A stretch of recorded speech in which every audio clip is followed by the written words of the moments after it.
ನಮಸ್ತೆ, welcome back to Swara vlogs YouTube channel. ಇವತ್ತು ಮಧ್ಯಾಹ್ನದ ಮೇಲೆ ವ್ಲಾಗ್ನ ಸ್ಟಾರ್ಟ್ ಮಾಡ್ಕೊಂಡಿದ್ದೀನಿ.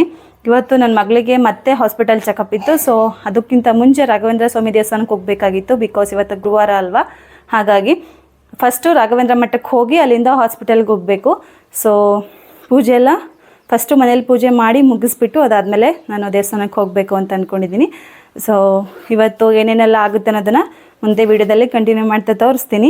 ಸೊ ಅಲ್ಲಿವರೆಗೂ ವಿಡಿಯೋನ ಕೀಪ್ ವಾಚಿಂಗ್. ಇನ್ನೊಂದು ವಿಷಯ ಏನಪ್ಪ ಅಂತಂದರೆ, ನಾನು ಈ ವಿಡಿಯೋ ಮಾಡ್ಕೊಳ್ಳುವಾಗ 2 ದಿವಸದ ವ್ಲಾಗ್ನ ಒಟ್ಟಿಗೆ ಹಾಕ್ತೀನಿ ಅಂತ ಗೊತ್ತಿರಲಿಲ್ಲ.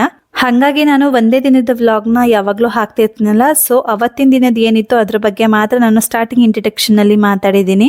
ಆಲ್ರೆಡಿ ನನ್ನ ಮಗಳಿಗೆ ಜ್ವರ ಬಂದು 4 ಡೇಸ್ ಕಂಪ್ಲೀಟ್ ಆಗಿಬಿಟ್ಟಿತ್ತು. ಈ 4 ಡೇಸಲ್ಲಿ ಅವಳಿಗೆ 2 ಹಾಸ್ಪಿಟಲ್ಸ್ನ ಚೇಂಜ್ ಮಾಡಿ ತೋರಿಸಿದ್ವಿ. ಫಸ್ಟ್ ಸ್ಟಾರ್ಟಿಂಗು ನಮ್ಮನೆ ಹತ್ರ ಇರೋ ಕ್ಲಿನಿಕಲ್ಲೇ ತೋರಿಸಿದ್ವಿ. ಅದಾದಮೇಲೆ ನಾವು ಯಾವಾಗ ಅವಳು ಚಿಕ್ಕದ್ರಿಂದ ತೋರಿಸಿದ್ವಲ್ಲ ಆ ಚಿಲಿಪಿಲಿ ಕ್ಲಿನಿಕ್ಗೆ ಕರ್ಕೊಂಡೋಗಿ ತೋರಿಸಿದ್ವಿ. ಬಟ್ 2ರಲ್ಲೂ ಅವಳಿಗೆ ವಾಸಿ ಆಗಲೇ ಇಲ್ಲ. ಸೊ ನನಗೆ ಗೊತ್ತಿರೋಂತಹ ನನ್ನ ಫ್ರೆಂಡ್ ಒಬ್ಬರು ಜಿಂದಾಲ್ ಹಾಸ್ಪಿಟಲಲ್ಲಿರೋ ಮಕ್ಕಳು ಡಾಕ್ಟ್ರು ತುಂಬ ಚೆನ್ನಾಗಿ ನೋಡ್ತಾರೆ, ಕೈಗುಣ ಚೆನ್ನಾಗಿದೆ, ಫಸ್ಟ್ ಅಲ್ಲಿ ಕರ್ಕೊಂಡು ಹೋಗು ಅಂತ ಹೇಳಿದ್ರಲ್ಲ ಅಂತ ಇವತ್ತು ಅಲ್ಲಿಗೆ ಹೋಗೋಕ್ಕೆ ಬೇಗ ರೆಡಿಯಾಗಿ ಪೂಜೆ ಎಲ್ಲ ಮುಗಿಸ್ತಾ ಇದ್ದೀನಿ. ನಾನು ಏನು ಪ್ರತಿ ದಿವಸ ಪೂಜೆ ಮಾಡಿದಾಗಲೂ ಒಂದು ಗಂಧದ ಕಡೆ ಹಚ್ಚಿದಾಗಲೂ ಕೂಡ ನನ್ನ ಗಂಡ ಮಕ್ಕಳಿಗೆ ಆಯಸ್ಸು, ಆರೋಗ್ಯ, ಸೌಭಾಗ್ಯ ಎಲ್ಲ ಕೊಟ್ಟು ಕಾಪಾಡು ಅಂತ ಕೇಳ್ತೀನಿ. ಇಲ್ಲಿ ನೋಡಿದ್ರೆ ನನ್ನ ಮಗಳಿಗೆ ಯಾವಾಗಲೂ ಹುಷಾರಿರಲ್ಲ. ಎಷ್ಟೊಂದು ಸತಿ ಅಂತ ಅನಿಸುತ್ತೆ ಅವಳಿಗೆ ಹುಷಾರಿಲ್ದಿರೋದ್ರ ಬದಲು ನನಗೆ ಹುಷಾರಿಲ್ದಂಗೆ ಮಾಡಿಬಿಡಪ್ಪ, ಫಸ್ಟ್ ಅವಳಿಗೆ ಗುಣ ಮಾಡಿಬಿಡಪ್ಪ ಅಂತ. ಬಟ್ ಆದರೆ ಅವಳು ಚಿಕ್ಕವಳಿರೋದ್ರಿಂದ ಬೇಗ ಹುಷಾರು ತಪ್ತಾಳೆ. ಈ ಒಂದು 3-4 ದಿವಸದಿಂದ ಅಂತೂ ಅವಳು ಪರದಾಟ ನೋಡೋಕ್ಕಾಗ್ತಿರ್ಲಿಲ್ಲ. ಸಖತ್ತು ಹುಷಾರಿಲ್ಲ. ನೈಟ್ ಎಲ್ಲ ಅವಳು ನಿದ್ದೆ ಮಾಡ್ತಿರ್ಲಿಲ್ಲ, ನಮಗೂ ನಿದ್ದೆ ಕೊಡ್ತಿರ್ಲಿಲ್ಲ. ತುಂಬ ವಾಮಿಟ್ಟು, ನೈಟ್ ಆದರೆ ಸಾಕು ವಾಮಿಟ್ 1 ಅವರ್ ಕೂಡ ಕಂಟಿನ್ಯೂಸ್ ಆಗಿ ನಿದ್ದೆ ಮಾಡಿದಾಳೆ ಅನ್ನೋದೇ ಇಲ್ಲ.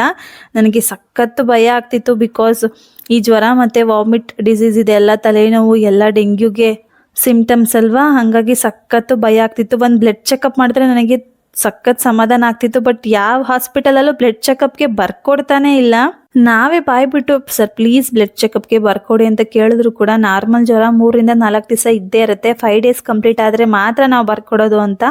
ಸೊ ಆದರೂ ಕೂಡ ಚಿಲಿಪಿಲಿಲಿ ಬರ್ಕೊಟ್ಟಿದ್ರು ಬ್ಲಡ್ ಟೆಸ್ಟ್ಗೆ. ಬಟ್ ಆದರೆ ನಾವು ಅವತ್ತು ಸಖತ್ ಮಳೆಯಲ್ಲಿ ಬರುವಾಗ ಅವಳದು ರಿಪೋರ್ಟ್ಸ್ನ ನಾವು ಎಲ್ಲಿ ಇಟ್ವಿ ಮನೆಗೆ ಬಂದು ಅನ್ನೋದೇ ಗೊತ್ತಿಲ್ಲ. ಹುಡುಕಿ ಸಾಕಾಗೋಯ್ತು. ಸೊ ಹೆಂಗಿದ್ರು ಬೇರೆ ಹೊಸ ಹಾಸ್ಪಿಟಲ್ಗೆ ಹೋಗ್ತಿದ್ದೀವಲ್ಲ, ಅಲ್ಲಿ ಎಲ್ಲ ಒಂದೇ ಸತಿ ಮಾಡ್ಸೋಣ ಅಂತ ಹೊರಟಿದ್ದೀವಿ. ನಾನಿಲ್ಲಿ ಪೂಜೆ ಎಲ್ಲ ಮುಗಿಸಾದ್ಮೇಲೆ ಅವತ್ತಿನ ಥರ ನನಗೂ ಸುಸ್ತಾದರೆ ಅವಳನ್ನ ನೋಡ್ಕೊಳ್ಳೋರು ಯಾರು ಅಂತ ಅಂದ್ಬಿಟ್ಟು ಪೂಜೆ ಎಲ್ಲ ಮುಗಿಸಿ ಅದಾದಮೇಲೆ ಒಂದು ಎಳ್ನೀರು ತಗೊಬಂದು ಇಟ್ಟಿದ್ರು ನಮ್ಮ ಮನೆಯವರು. ಇವಾಗಂತೂ ಆ ಥರ ಆದಮೇಲೆ ನನಗೆ ಡೈಲಿ ಎಳ್ನೀರು ಇದ್ದೇ ಇರುತ್ತೆ ಮನೆಯಲ್ಲಿ, ನಿನಗೆ ಸುಸ್ತಾದಾಗ ಕುಡಿದು ಬಿಡು ಅಂತ ಆ ಎಳ್ನೀರನ್ನ ಕುಟ್ಕೊಂಡು ಮನೆಯಿಂದ ಹೊರಟ್ವಿ. ಮನೆಯಿಂದ ಹೊರಟಾಗಂತ ಅವಳು ತುಂಬ ಖುಷಿಯಾಗೇ ಇದ್ಲು. ತುಂಬ ಚೆನ್ನಾಗಿ ಚೇತ್ರಕ್ಕೆಲಿ ಒಂಥರ ಲವ್ಕೆ ಥರ ಇದ್ಲು. ನನಗಿಂತನೂ ಅವಳೇ ಆ್ಯಕ್ಟಿವ್ ಆಗಿದ್ಲು. ಬಟ್ ಸಂಜೆ ಆಗ್ತಾ ಅವಳನ್ನ ಯಾರ ಕೈಲೂ ಹಿಡಿಯೋಕ್ಕೆ ಆಗಲ್ಲ ಅನ್ನೋ ಅಷ್ಟು ಸುಸ್ತಾಗಿ ಬಿದ್ದೋಗೋ ಲೆವೆಲಿಗೆ ಆಗಿಬಿಟ್ಲು. ಆ್ಯಕ್ಚುಲಿ ಇವತ್ತು ಹಾಸ್ಪಿಟಲ್ಗೆ ನನ್ನ ಹಸ್ಬೆಂಡ್ ಬಂದಿರಲಿಲ್ಲ. ಇವತ್ತು ನಾನು ನನ್ನ ಫ್ರೆಂಡ್ ಜೊತೆ ಹೋಗಿದ್ದೆ. ಸೊ ಅವರು ನನ್ನ ಆನ್ ದ ವೇ ಡ್ರಾಪ್ ಮಾಡಿಬಿಟ್ಟು ನಮ್ಮ ಬೈಕ್ನೇ ನಮಗೆ ಕೊಟ್ಬಿಟ್ಟು ಅವ್ರು ಅಲ್ಲಿಂದ ಅಂಗಡಿಗೆ ಹೋದ್ರು. ನಾವು ನನ್ನ ಫ್ರೆಂಡು ಮತ್ತು ನನ್ನ ಮಗಳು ನಾನು 3 ಜನ ಇಲ್ಲಿ ರಾಘವೇಂದ್ರ ಸ್ವಾಮಿ ಟೆಂಪಲ್ಗೆ ಹೋಗ್ತಿದ್ದೀವಿ. ಫಸ್ಟು ನಾನು ಕೇಳ್ಕೊಂಡಿದ್ದೆ ಅವಳಿಗೆ ಬೇಗ ಹುಷಾರಾಗೋ ಥರ ಆದರೆ ನಿನ್ನ ಸನ್ನಿಧಾನಕ್ಕೆ ಕರ್ಕೊಂಬಂದು ಅವಳ ಹತ್ರ ದೀಪ ಹಚ್ಚಿಸ್ತೀನಿ ಅಂತ. ಯಾಕೋ ಹುಷಾರೇ ಆಗ್ತಿಲ್ವಲ್ಲ, ಅಷ್ಟರಲ್ಲಿ ನೋಡ್ಬಿಡೋಣ ಒಂದ್ಸತಿ ಹೋಗಿ ಹಚ್ಚೋಣ ಅಂತ ಕರ್ಕೊಂಡು ಹೋಗ್ತಿದ್ದೀನಿ. ನೋಡ್ತಿದ್ದೀರಲ್ವ ಹಿಂಗೆ ಕುಣ್ಕೊಂಡು ಹೋಗ್ತಿದ್ದಾಳೆ, ಸಖತ್ತು ಆ್ಯಕ್ಟಿವ್ ಆಗಿದ್ದಾಳೆ. ನನ್ನ ಕಣ್ಮುಂದೆ ಅವಳು ಹಿಂಗಿದ್ರೆ ಇದಕ್ಕಿಂತ ಜಾಸ್ತಿ ಆ್ಯಕ್ಟಿವ್ ಆಗಿರ್ತಾಳೆ ಒಂದೊಂದ್ಸತಿ. ಅವಳನ್ನ ಕಂಟ್ರೋಲ್ ಮಾಡೋಕ್ಕೆ ಆಗಲ್ಲ ಮನೆಯೊಳಗೆ ಆ ಥರ. ಹಾಗೆ ನಮ್ಮ ಮನೆ ತುಂಬ ನಮ್ಮ ಮಕ್ಕಳು ನಗ್ನಗಾಡ್ಕೊಂಡು ಖುಷಿಯಾಗಿ ಓಡಾಡ್ತಾ ಇದ್ರೆ ಏನೋ ಒಂಥರ ಖುಷಿ, ಮನೆಗೆ ಒಂಥರ ಕಳೆ. ಬಟ್ ಅವಳು ಮಲ್ಕೊಂಡ್ಬಿಟ್ರೆ ಮೂಲೆಯಲ್ಲಿ ನನಗದನ್ನು ನೋಡಿ ತಡ್ಕೊಳಕ್ಕೆ ಆಗಲ್ಲ. ಅವಳ ಪರಿಸ್ಥಿತಿ ನೆನೆಸ್ಕೊಂಡು ನನಗೆ ಇವಾಗ ವಾಯ್ಸ್ ಕೊಡಬೇಕಾದ್ರೂ ಕೂಡ ಗಂಟ್ಲೆಲ್ಲ ಕಟ್ಕೊಂಡು ಹೋಗ್ತಿದೆ, ಅಷ್ಟು ಇವಾಗ ಪರಿಸ್ಥಿತಿ ಆಗೋಗ್ಬಿಟ್ಟಿತ್ತು ಅವಳಿಗಂತೂ. ಸೊ ಅಲ್ಲೂ ಅವಳ ಕೈಲೂ ದೀಪ ಹಚ್ಚಿಸಿ ಅದಾದಮೇಲೆ ಸ್ವಲ್ಪ ಹೊತ್ತು ಕೂತ್ಕೊಂಡು ರೆಸ್ಟ್ ಮಾಡಿ ಮತ್ತೆ ಒಳಗಡೆ ಹೋದ್ವಿ. ಅಲ್ಲಿ ಮಂತ್ರಾಕ್ಷತೆ ಇಸ್ಕೊಬೇಕಿತ್ತು. ಅವಳು ನಮ್ಮ ಜೊತೆ ಲೈನಲ್ಲೇ ಬಂದ್ಲು. ಲೈನಲ್ಲಿ ಬಂದಿಲ್ಲ ಅಂತಂದ್ರೆ ಹೇಳು, ನೀನಿಲ್ಲ ಕೂರಿಸ್ಬಿಟ್ಟು ಹೋಗ್ತೀವಿ, ನಾನು ಕೂರಿಸ್ಕೊಂಡಿರ್ತೀನಿ, ನನ್ನ ಫ್ರೆಂಡ್ ಇಸ್ಕೊಂಬರ್ತಾರೆ ಅಂತ ಹೇಳಿದ್ರು. ಇಲ್ಲ ನಾನು ಬರ್ತೀನಿ ಅಂತ ಹೆಂಗೆ ಕುಣ್ಕೊಂಡು ಬರ್ತಾನೆ ಇದ್ಲು. ನಾವೆಲ್ಲೋದ್ರೂ ಬರ್ತಾನೆ ಇದ್ಲು ಅವಳು. ನೆಕ್ಸ್ಟು ಆ ರಾಯರ ಮಠದ ಒಳಗಡೆನೆ ಚಿಕ್ಕದಾಗಿ ಒಂದು ಶಾಪಿಂಗ್ ಮಾಲ್ ಥರ ಮಾಡ್ಕೊಂಡಿದ್ದಾರೆ, ಅಲ್ಲಿಗೆ ಹೋದ್ವಿ. ಯಾಕಂದರೆ ಇನ್ನೂ ಟೈಮ್ ಇತ್ತು ಹಾಸ್ಪಿಟಲ್ಗೆ ಹೋಗೋದಕ್ಕೆ. ಸೊ ಅಷ್ಟರಲ್ಲಿ ಈ ವರಮಹಾಲಕ್ಷ್ಮಿ ಹಬ್ಬಕ್ಕೆ ಒಂದು ಸ್ವಲ್ಪ ದೇವ್ರ ಪೂಜೆ ಸಾಮಾನುಗಳನ್ನ ತಗೊಬೇಕಿತ್ತು. ಅಲ್ಲಿ ನೋಡ್ಕೊಂಡು ತಗೊಂಡು ಹೋಗೋಣ ಅಂತ ಅಲ್ಲಿ ಒಳಗಡೆ ಹೋದ್ವಿ. ಅವಳಂತೂ ಬರೀ ಬುಕ್ಸ್ನೇ ನೋಡೋದಾಗೋಗಿತ್ತು. ಬಿಕಾಸ್ ಅವಳಲ್ಲಿ ಹೋದಾಗ ಯಾವ್ದಾದ್ರು ಕಾರ್ಟೂನ್ ಬುಕ್ಸ್ ಇಲ್ಲ ಕತೆಗಳ ಬುಕ್ಸು, ಬಟ್ ಅವ್ರ ಅಪ್ಪ ಇದ್ರೆ ಮಾತ್ರ ಕೊಡಿಸ್ತಾರೆ, ನಾನಿದ್ರೆ ಕೊಡ್ಸಲ್ಲ. ಬಿಕಾಸ್ ಅವಳು ಅದನ್ನೆಲ್ಲ ವೇಸ್ಟ್ ಮಾಡ್ತಾಳೆ, ಓದ್ದೆ ಮನೆಗೆ ತಗೊಂಬಂದಿಟ್ಟಿ ಅಂತ. ಹಾಗಾಗಿ ಅವಳು ಅದನ್ನೆಲ್ಲ ನೋಡಿದ್ರು ಅದನ್ನ ಯಾವುದು ಕೊಡಿಸ್ತೆ. ನಾನು ದೇವ್ರ ಪೂಜೆ ಐಟಮ್ಸ್ ಏನು ಬೇಕು ಅದನ್ನ ಮಾತ್ರ ತಗೊಂಡು ಮತ್ತೆ ಅಲ್ಲಿ ಒಂದು ಹುಣ್ಸೆಹಣ್ಣು ಸಿಗುತ್ತೆ, ಆ ಹುಣ್ಸೆಹಣ್ಣು ನನಗೂ ಇಷ್ಟ ಅವಳಿಗೂ ಇಷ್ಟ.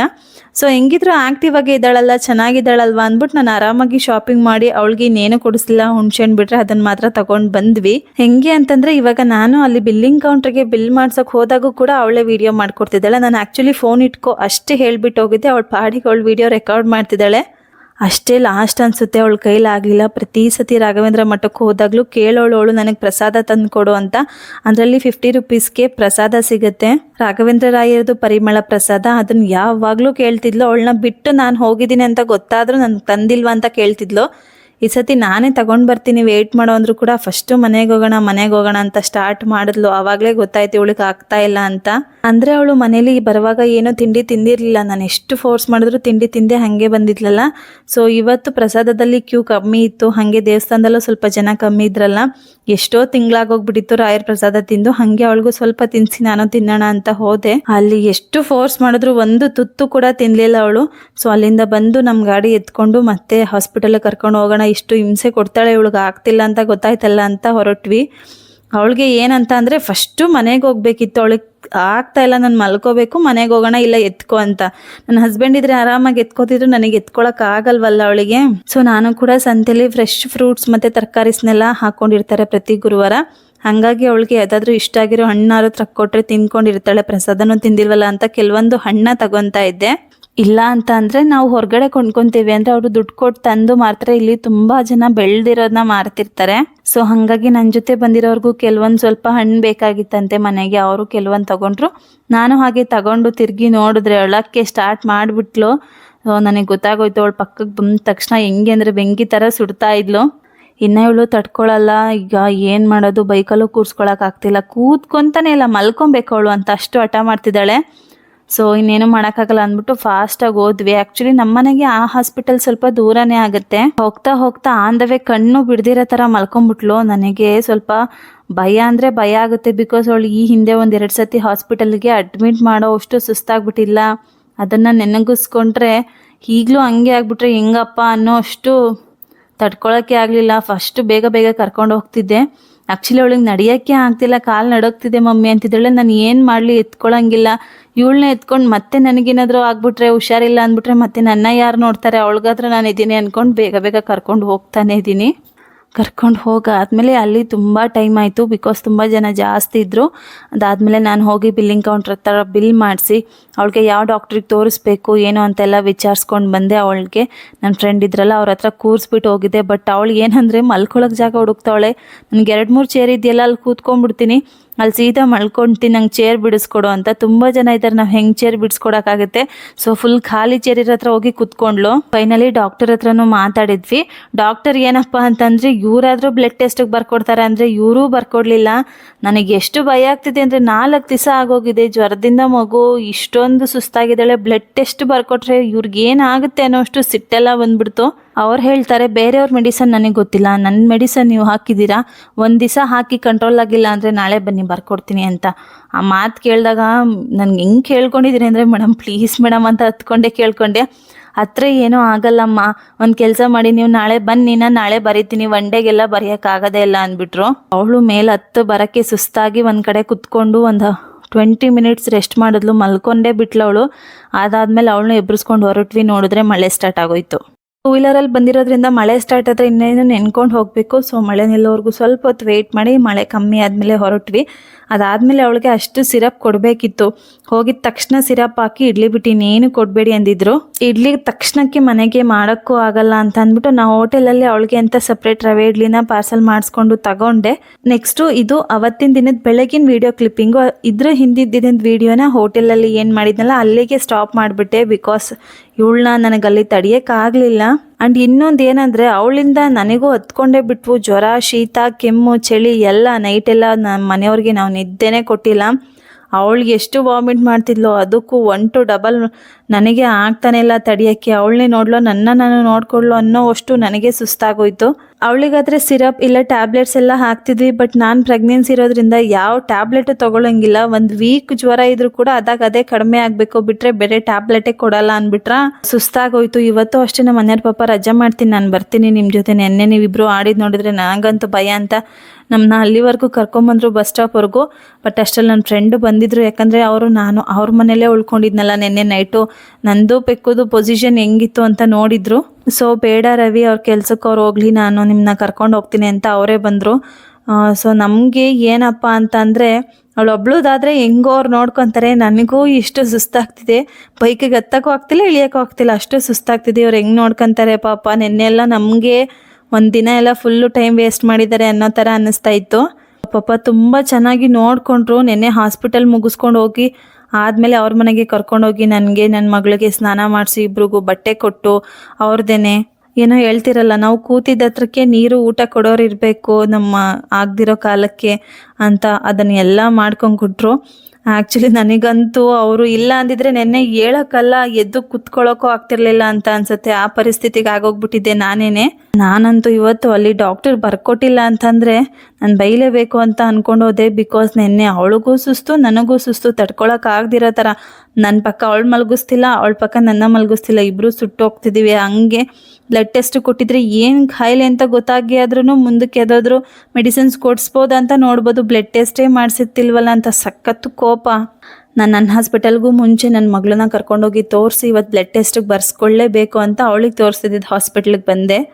ಅವಳಿಗೆ ಅಷ್ಟರಲ್ಲಿ ಸುಸ್ತಾಗೋಗ್ಬಿಟ್ಟಿತ್ತು. ಮನೆಯಿಂದ ಬರಬೇಕಾದ್ರೆ ಹೆಂಗೋ ಒಂದು 5% ಗೆಲ್ವಾಗಿದ್ಲು ಅಷ್ಟೇ. ಹೆಂಗೆ ಅಂದರೆ ಸಿರಪ್ ಹಾಕಿದಾಗ 1 ಅವರ್ ಗೆಲ್ವಾಗಿರ್ತಾಳೆ, ಕೂತ್ಕೊಳ್ಳೋದು ನಿಂತ್ಕೊಳ್ಳೋದು ಮಾಡ್ತಾಳೆ. ಅದು ಆದಮೇಲೆ ಮುಗೀತು ಕತೆ ಅವಳ್ದಷ್ಟೇ. ಕತ್ತೇನಿಲ್ಲಲ್ಲ, ಕೈ ಕಾಲಂತೂ ಫುಲ್ ನಡ್ಕ ಬಂದ್ಬಿಡುತ್ತೆ, ಅಷ್ಟು ಹುಷಾರಿಲ್ದಂಗೆ ಆಗೋಗ್ಬಿಡ್ತಾಳೆ.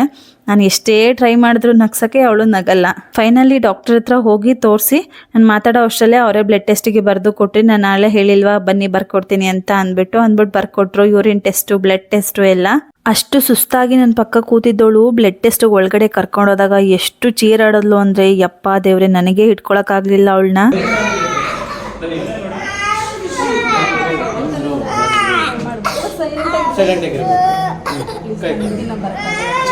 ಕೈ ಕೊಡ್ತಾ ನಾನು ಏನು ಮಾಡಲ್ಲ, ನೋಡ್ತೀವಷ್ಟೇ ಕೈ ಕೊಡು. ಒಂದು ನಿಮಿಷ ಇಲ್ಲ, ನೀವು ಕೂತ್ಕೊಳ್ಳಿ, ನೀವು ಕೂತ್ಕೊಂಡು ಕೂತ್ಕೊಂಡು ಕೈಲೇನಿಲ್ಲ, ಒಂದು ನಿಮಿಷ ಕೈಲೇನಿಲ್ಲ, ಒಂದು ನಿಮಿಷ.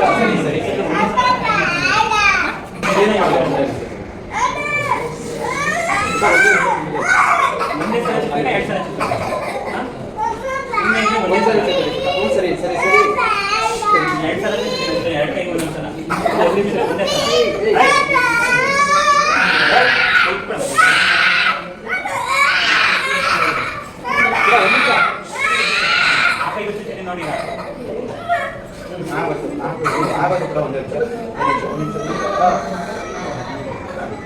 ಮೊದಲೇ ನನಗೆ ಆಗ್ತಿಲ್ಲ. ಬ್ಲಡ್ ಟೆಸ್ಟ್ ಮಾಡುವಾಗ ಇವಳನ್ನ ಹಿಡಿಯೋಕ್ಕಂತೂ ಯಪ್ಪ ರಾಮ, ನನಗೆ ಎಷ್ಟು ಸತಿ ಹೊಡೆದು ತಲೆಲೆಲ್ಲ ಗುದ್ದಿ ಹಿಂಸೆ ಮಾಡಾಕ್ಬಿಟ್ಲು. ಪಾಪ ಅವಳಿಗೂ ಸಖತ್ತು ಭಯ ಆಗಿ ಹೆದರಿಕೆ ಆಗ್ಬಿಟ್ಟೈತೆ, ಚುಚ್ತಾರಲ್ಲ ಅಂತ. ಹಾಗಾಗಿ ಅಷ್ಟು ಜೋರಾಗಿ ಕಿರ್ಚ್ಕೊಂಡು ಹತ್ಬಿಟ್ಲು. ಹೆಂಗೂ ಬ್ಲಡ್ ಟೆಸ್ಟು ಯೂರಿನ್ ಟೆಸ್ಟು ಎಲ್ಲ ಕೊಟ್ಟು ಆದಮೇಲೆ ಅವರು ಮಧ್ಯಾಹ್ನ 4 ಗಂಟೆಗೆ ಸಿಗುತ್ತೆ ರಿಪೋರ್ಟ್ ಅಂದರು. ನಾವು ಇನ್ನೂ 11 ಗಂಟೆಗೆ ಬ್ಲಡ್ ಡ್ರಾ ಮಾಡಿ ಕೊಟ್ಟಿದ್ದು.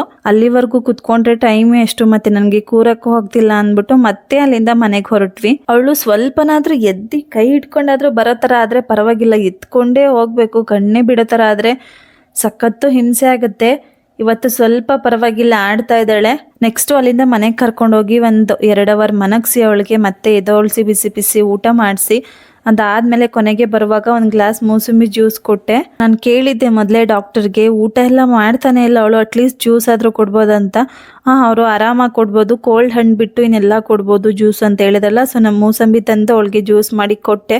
ಅದಾದಮೇಲೆ 4 ಗಂಟೆಗೆ ಮತ್ತೆ ಬಂದ್ವಿ ಹಾಸ್ಪಿಟಲ್ ಹತ್ರ. ನನಗೆ ಬರುವಾಗ ಏನೋ ಆಗಿಲ್ಲ ಅಂದರೆ ಸಾಕು, ಯಾವ ಡೆಂಗ್ಯೂ ಏನೇನೋ ಟೆಸ್ಟ್ ಕೊಟ್ಟಿದ್ರು.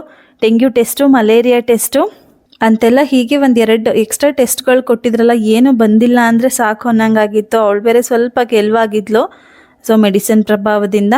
ಹಾಗಾಗಿ ಕೂತ್ಕೊಂಡು ವೆಯ್ಟ್ ಮಾಡಿ ರಿಪೋರ್ಟ್ ಎಲ್ಲ ಈಸ್ಕೊಂಡು ನಾವು ಡಾಕ್ಟರ್ ಹತ್ರ ಹೋಗಿ ಅವ್ರನ್ನ ಕೇಳೋ ಅಷ್ಟರಲ್ಲಿ ಒಂದು 1/2 ಅವರ್ ಮೇಲಾಯಿತು. ಫೈನಲಿ ಡಾಕ್ಟರ್ ಹತ್ರ ಹೋಗಾದ್ಮೇಲೆ ಅವರು ಹೇಳಿದ್ರು ಆ ಡೆಂಗ್ಯೂ ಟೆಸ್ಟನ್ನ ನಾರ್ಮಲ್ ಇದೆ ಆ್ಯಂಡ್ ಮಲೇರಿಯಾ ಟೆಸ್ಟು ನಾರ್ಮಲ್ ಇದೆ. ಯೂರಿಂದು ಕೂಡ ಸ್ಯಾಂಪಲ್ ಏನೋ ಅಷ್ಟೊಂದು ಪ್ರಾಬ್ಲಮ್ ಕೊಡೋ ಥರ ಏನಿಲ್ಲ.